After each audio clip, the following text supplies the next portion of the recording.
বিশ্বনবী পাগলের মতো একবার হাউজে কাউসারে যাবেন, একবার সিরাতে যাবেন, একবার পুলসিরাতের দিকে, একবার হাউজে কাউসারের দিকে পাগলের মতো দৌড়াতে থাকবেন।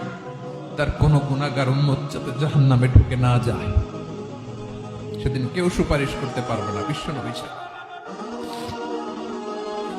এজন্য 5 নম্বর আল্লাহ বললেন, মান যাল্লাযী ইয়াশফাউ ইনদাহু ইল্লা বিইযনিহি। কার সাহস আছে, কার এত বড় বুকের পাটা কিয়ামতের কঠিন দিন আল্লাহর সামনে দাঁড়িয়ে সুপারিশ করবে? কারো ক্ষমতা, কারো ক্ষমতা নাই। বিশ্বনবী সেদিন সিজদায় পড়ে উম্মতের জন্য কাঁদবেন, সবাই কাঁদবে, নফসি নফসি, আল্লাহ আমারে বাঁচাও, আল্লাহ আমারে বাঁচাও। বিশ্বনবী বলবেন, উম্মতি উম্মতি। বিশ্বনবী আমার জন্য কাঁদবেন, আপনার জন্য কাঁদবেন, আমাদের জন্য সেদিন কেঁদে কেঁদে জাহান্নামের দরজায় দাঁড়িয়ে আমাদেরকে টেনে টেনে জান্নাতে ঢুকাবেন।